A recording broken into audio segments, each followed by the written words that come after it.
24 de setembro de 2013. Todos os medalhistas olímpicos do judô brasileiro, com exceção de Aurélio Miguel, que perdera o pai na noite anterior, deixaram suas cidades nos mais diferentes cantos do país para homenagear um homem. Ídolo dos nossos ídolos, ele alcançava ali 72 anos. Quem era esse homem a quem reverenciavam? Na internet, poucas referências. Sabíamos que havia conquistado, em 1972, nas Olimpíadas de Munique, uma medalha de bronze. Uma das duas únicas medalhas do país naqueles Jogos. A primeira da história do judô brasileiro. Se por um lado há poucos registros, de outro há um homem difícil. Né? Ele é uma pessoa fechada. Era mais fechado ainda. E bravo, assim, de poucas palavras. Dentro do treinamento que a gente executava, por ele judiar um pouquinho, o pessoal geralmente chorava, saía chateado. Ele é bravo, principalmente quando ele tá de kimono. A lembrança que eu tenho do meu pai é assim, eu tinha muito medo do meu pai. Ele era o ídolo de todos nós, né? O deus, né, do judô, né? A gente era garotinho, né? E você tem que aprender a lidar com ele, né? Essa que é a grande verdade. Tentamos por algumas vezes falar com ele em sua academia em São Paulo. Nos recebeu algumas vezes, mas não quis falar para a câmera. De vez em quando, uma reação mais intempestiva. Tentamos através de amigos, parentes e ex-alunos. Foram meses até que ele concordasse com uma entrevista e a realização desse documentário. Como minha característica, eu sou muito meuzinho, covarde, não está muito bom assim.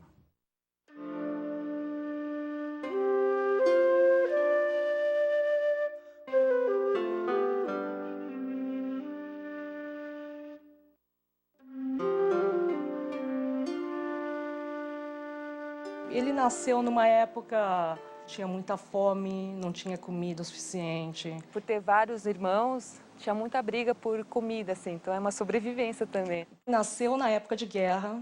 Meu avô disse que quando a minha avó estava grávida, ele não sabia se ele ia conhecer o meu pai ou não. E deixou um nome, que tanto faz para mulher ou para homem, porque ele não sabia se ia ter um menino ou uma menina, né? Meu pai é muito rigoroso. Ele foi 6 anos, guerra, né? Última guerra, né? Fortaleza de Singapura. Ele atacou, conquistou, né? Construção de Rio Kwai. Ele ficou preso, né? E ele sabia que ia nascer mais ou menos em outubro, que no Japão é uma época de outono. Aki significa outono, riquezas, né, de vegetais, frutas. E chi, no kanji japonês, né, na letra japonesa, significa mil outonos, né, que seria o significado. Meu pai voltou quando eu fiquei 6 anos. Então, pai, você que nasceu. Então, ele assustou. Então, chamou Chiaki. Meu nome ficou Ishii Chiaki.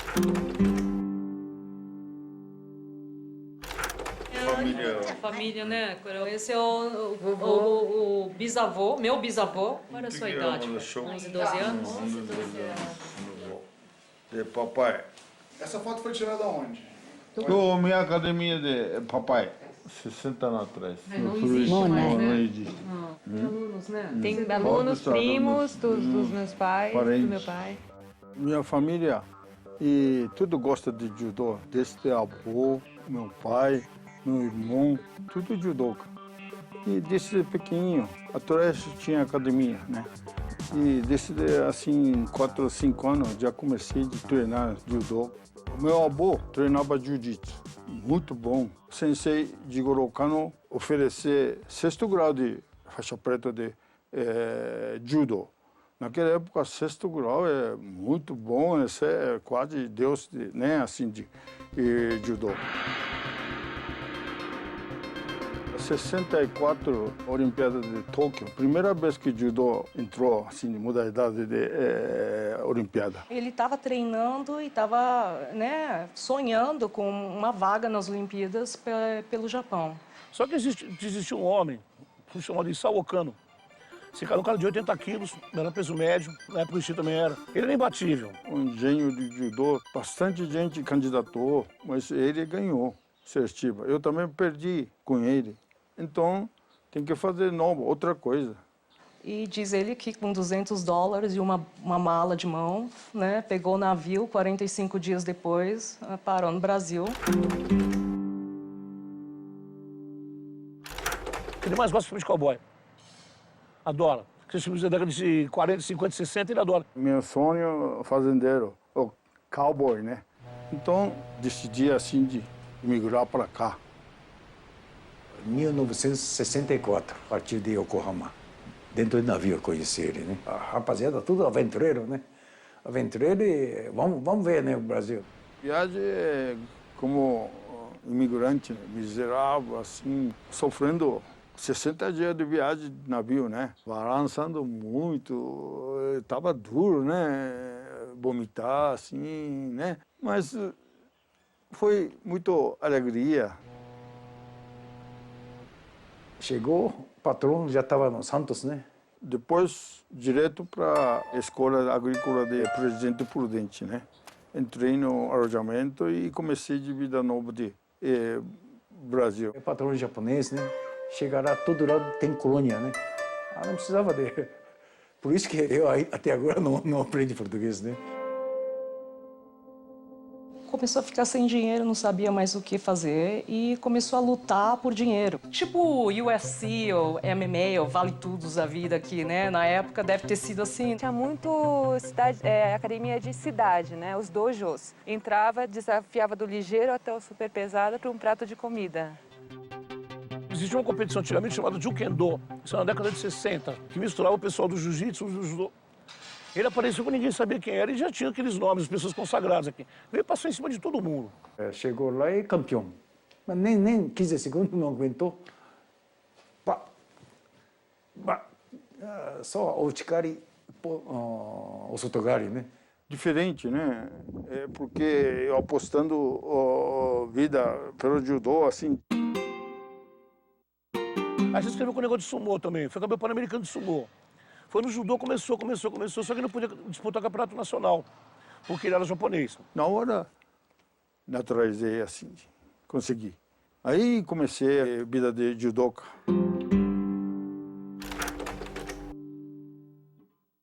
Era muito técnico, né? O golpe preferido dele era o Togari e o Uchigari. E história, né? O Ishii era uma coisa assim, não é para você apostar quem ganhava, era em quanto tempo ele jogava e de que golpe, né? Sempre foi isso. Campeonato estadual, brasileiro, Gama Filho, tem um monte de campeonato. E consegui Sul-América, Pan-América, né? Tudo, categoria de meio pesado absoluto, 2 categorias. Ganhei 4 vezes Sul-Americano, Pan-Americano, né? Tudo medalha de ouro. Ele não tinha muito adversário ou parceiro de treino. Diz ele que ele tinha que praticar os golpes num poste de gol. Ele falava que ele ia com toda a explosão, né, no poste para chutar, né, para dar o golpe, que o poste até entortou um pouco. Mundial, todo país, 2 participantes pela categoria, né? Então, primeiro, segundo, tudo japonês. で我々は他の国の対策じゃなくて対日本の選手との試合をどういうふうにやるかそれを一番考えて。Foi terceiro, perdido com Sato, o professor de Yamashita, né? E absoluto também foi 5º lugar. 一番僕は感動したのはね。最初の前の選手権ね、前の年の、それにコルデーロ、アウグスト・コルデーロがブラジルの国旗がねこう上がってきた時に彼は涙を流してたんですね。 Minha mãe falava assim que toda vez que ele saía para lutar para um campeonato pan-americano ou mundial, voltava e perdia emprego, porque teve que faltar para ir competir. Mas a Alemanha, Munique, disse que vai ter judô. E naquela época eu tinha casado, chamei minha senhora e já tem 2 filhos, né? O meu pai se apaixonou, falou que foi amor à primeira vista. E minha mãe é muito bonita mesmo. お父さんはね、すごい厚かましい人で夜ね、うちの近くにね、冬はスケートができるとこがあったんです、池があって。スケートを滑りにね、夜中来るんですよね、うちへ。夜中来てね、こうポルトンが閉まってると、ポルトン乗り越えてね。Quando eu vim aqui, Brasil, disse que ia esperar. Meu pai assim prometeu, olha, eu vou ser fazendeiro, eu vou vir te buscar. E foi naquela época a correspondência demorava, né, semanas para chegar. Não, ele nunca esqueci dela, né? Sempre dentro do navio ele escrevia carta, né? Né? Aí, mas consegui, né? Ela veio para cá, né? E aí você encontrou com ela onde? Em Santos? Santos, não, foi no até Rio. Foi no Rio. Aí encontrei, saudade, né? 4 anos. Como é que foi esse encontro? Gostando muito, ela também ficou muito encantada, né? Ela veio, falou que no começo realmente foi muito difícil. E eu sei que meu pai batalhou muito para poder mudar essa vida, né? Ele acreditava que se ele ganhasse a medalha nas Olimpíadas, ele ia conseguir suceder na vida. Então, ele deu tudo, ele apostou tudo no judô e nessa chance de ganhar medalha. Ele deve ter treinado, feito um condenado. Tudo luta, eu lembro assim, primeiro é Senegal, e jogou bom assim.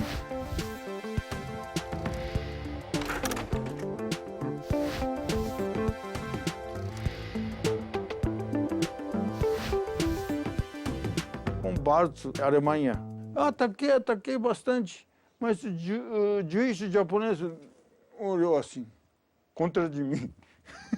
Aí torcida de Alemanha muito grande, assim, chamando, Bartz. Aí, final, eu joguei de Taiotoshi, pode vazar. Aí, decisão ficou para Bartz, Alemanha. だから今の審判規定ではドイツは負けになるだろう。 Aqui no Brasil, naquela época, a televisão preto e branco, quando ele tinha acabado de chegar, nós vimos o quê? Pô, sabe, trechos da luta dele, onde ele conquistou a medalha. Foi só isso que a gente viu. Né? Eu já procurei pra caramba na internet, eu pesquiso muito. Tentou, junto ao Ministério do Esporte alemão, conseguir as lutas do Ixi. 2 anos correndo atrás e ninguém acha. Mas eu não posso falar nada porque eu não vi o vídeo. Ninguém tem acesso, nem ele. Aí entrou no repescagem, que época já passou 30 anos de idade, né? Então, o meu luta mais curto, pega de comer, assim, jogava assim. Duro aquele do Starbrook inglês, né? Aí bobeou, perdi de contragolpe também.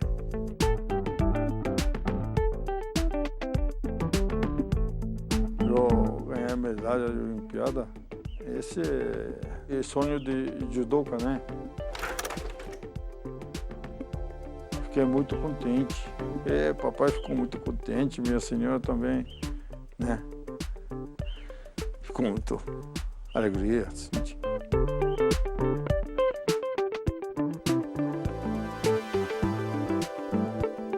Deixou admirar todo mundo, né?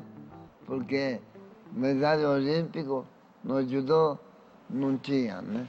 Era a primeira medalha. これオリンピックで帰ってきた時、コンゴニアス。 Em Congonhas, quando meu pai estava voltando das Olimpíadas. みーちゃん。A Luísa no colo. Ela não nasceu ainda. Estava programado. Flávio Cavalcante e Hebe, aquela entrevista de Hebe Camargo, e no Jornal de Globo, Jornal de Record, assim. Eu sei que ele batalhou muito, sofreu muito e também realizou esse sonho de ser fazendeiro, né? Que graças a essa medalha, esse sítio que é a primeira casa dele, né? Nem a segunda casa, é a primeira casa dele.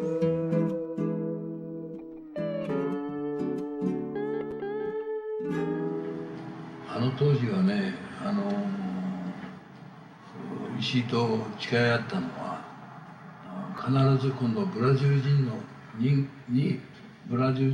が金メダルを取るために我々は柔道のために尽くすと、そういうふうに誓い合いました。 E fui o primeiro aluno dele aqui no Brasil. E ali é que eu comecei a apanhar muito no judô, né? Fama, o nome dele crescendo cada vez mais aqui no Brasil. Eu, com 23 anos, fiz a mala e apareci no apartamento dele, sem avisá-lo, 6 da manhã. De repente, né, apareceu, Sensei, vamos treinar junto. Vou ficar seu aluno. Aí tá bom. E primeira vez treinei com ele. E bati muito, castigou muito, né? Ele não acreditou assim. E nós dois, acho que fomos os que mais apanharam do Ishii aqui no Brasil, foi eu e o Macaquimba. E eu consegui realizar o meu sonho, que era de ser campeão brasileiro. Fui campeão brasileiro 2 vezes, então o meu sonho foi realizado. Naquela época, a Academia de Judô Ishii é destaque. 3 vezes seguida, campeão. O divisor de águas do judô brasileiro foi realmente a hora que ele trouxe a medalha na Olimpíada de 72. Tanto eu quanto meu irmão começamos a fazer judô naquele ano, 1972. Eu era pequeno, né? Eu tinha 8 anos, né? Mas a gente já praticava muito, a gente escutava muito sobre Sensei Ishii. A gente ia assistir para ele dar o zipão, era rápido, né? Um brasileiro ganhou medalha na Olimpíada. Esse daí era a manchete que tinha na época, né? A medalha olímpica é uma medalha diferente. Não é uma medalha igual de mundial, igual de pan-americano. Olímpica é olímpica. Então, a hora que você ganha a medalha olímpica, você fala, poxa, a gente está ganhando, a gente pode ganhar. E aí começou a acreditar que poderia chegar mesmo. Naquela época, o brasileiro treina 3 vezes por semana, né? É recreação, né? E judoca tem que ser todos os dias treina assim, todos os dias. Número de Uchikomis, né? O Uchikomi é aquele treino de entrada que a gente faz, né? Então, o Uchikomi, qual é a proposta do Uchikomi? É você chegar à perfeição pela repetição. Então, eu fazia aquilo no Brasil achava que fazia muito, fazia 50, 100 Uchikomis por dia. Falou, menos de 1000 não tem conversa. Ele convidou a gente para ir para o sítio dele, né? Todo mundo pensou que ia ser um churrasco, alguma coisa nesse sentido, né? Ele deu um machado para cada um, entramos no mato e falou, tinha uma árvore no chão caída, né? Falou, você corta daqui a aqui, você corta daqui a aqui e espero lá no sítio. Nós vamos chegar tarde, só cada um com seu pedaço de tronco, né? Tudo ralado, tudo machucado. Moscou, 80. À noite, era o último treino da gente. Ele veio e pegou a equipe, né? Ele pegou do primeiro, do Shinohara, que era o mais leve, até o boneco, o Oswaldo Simões, lá do Rio de Janeiro, que era o último. Surra. Ele deu uma porrada, surra no set, a equipe inteira. O maior gozador da equipe, Vigílio quieto. Eu vi o que foi que houve. Ele, porra, meu irmão, você prestou atenção no que aconteceu hoje lá? Eu falei, não. Ele falou, você viu o que ele fez comigo? Eu falei, mas ele faz isso com todo mundo. Ele falou, Cunha, pensa uma coisa, que era o mesmo peso dele. Há 8 anos atrás ele foi lá e ficou em terceiro. Cunha, o que eu vou fazer em Moscou? Você entendeu? Ele tá parado há 8 anos e encheu o cara de porrada. O brasileiro que ia disputar a mesma categoria e bateu no de cima também.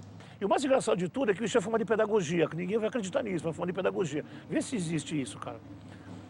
Eu não sei que os caras ensinam pedagogia no Japão, mas é bem diferente daqui. E eu acho que essa questão do treinamento forte e duro, né, tem uma importância no desenvolvimento de uma coisa que talvez hoje esteja um pouco adormecida, esquecida pela geração atual, que é o trabalho do desenvolvimento espiritual, que te faz durante a luta não fraquejar, que te faz durante a luta acreditar que você pode projetar o seu adversário por Ippon e buscar isso durante a luta. Cidade de São Paulo inteira vinha treinar com o professor Ishii. Olimpíada de Los Angeles, eu que preparei tudo, atleta.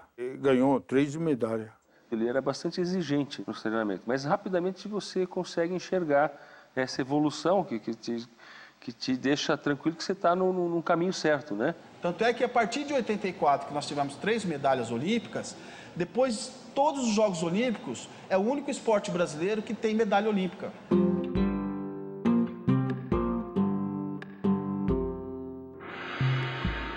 Referência para muitos atletas, inclusive para mim, e contribuiu para que eu tivesse a motivação de continuar treinando, a motivação de treinar e, quem sabe, um dia ter ganho uma medalha olímpica. Se o Brasil está nessa potência que está hoje, é graças a ele, que foi lá o primeiro a conquistar a medalha. Então, acho que isso aí vai passando de geração. Eu acho que o Brasil sai ganhando nisso. E eu fiquei impressionado, porque o Sensei Shi já era mais velho, enfim. E a velocidade, a precisão com que ele fazia a técnica era surpreendente. E o Rogério Sampaio do meu lado me mostrou o quê? Como apreciar aquilo. Então ele me mostrou, olha a velocidade, vê a qualidade da técnica. E tem esse lado paizão também, né? Ele tenta te ajudar de várias formas. Até nessa primeira viagem do Japão, ele... ajudou a galera, deu dinheiro do bolso pra gente comer às vezes. Os demais atletas começaram a se fortalecer mais e, consequentemente, começaram a aparecer outras medalhas. Até que em 2008 chegou a primeira medalha feminina, que foi da Kathleen Quadros. E eu me identifiquei com a história dele, ele foi o primeiro medalhista olímpico, né? E eu fui a primeira medalhista olímpica mulher. Ele é parte da minha história, então eu realmente sou muito grata. O legado do Sensei Shi continua até hoje, né? Em mim, em outros atletas que foram treinados por senseis que foram discípulos dele. Na verdade, é uma cadeia que começou com ele, e se hoje a gente vive um momento de glória no judô, tanto no masculino quanto no feminino, nós devemos muito à conquista, mas principalmente ao ensinamento dos professores, em especial ao Sensei Shi. O tempo todo falando de judô. Foi um atleta competidor, que o Brasil devia ter aproveitado mais ele como professor. E eu falo que ele é uma das referências, não para o judô brasileiro, é para o judô mundial, gente. Ele é referência no judô mundial. Ele é mais reconhecido no Japão do que no Brasil. Isso não é só no Japão, são professores e atletas na França, ou na Alemanha, no Canadá, ou nos Estados Unidos. Foi e é, né? Principal figura do judô brasileiro, porque para eu chegar lá tinha que ter uma história anterior, né? O Sensei Shi, ele formou não só lutadores de judô, mas ele formou verdadeiros judocas aqui dentro do Brasil, né? A gente aprendeu a ser judoca na sua essência. Ele tem um coração muito bom. Ele sempre foi de ajudar muitas pessoas, judocas principalmente. Quando via judoca, assim, bater na porta, ele oferecia mesmo a academia. A academia lá da Pompeia tinha gente morando, ele acolhia. Era um conhecimento e uma experiência que o professor Ishii passava às gerações futuras, naquela época, sem ganhar nada por isso, né? Que atleta, que técnico, em que modalidade que isso ocorre? Se não fosse ele, não teria aparecido um Thiago Camilo, não teria passado tantos atletas olímpicos que passou lá na associação. Começo de tudo realmente foi ele. Então, o tempo todo, meu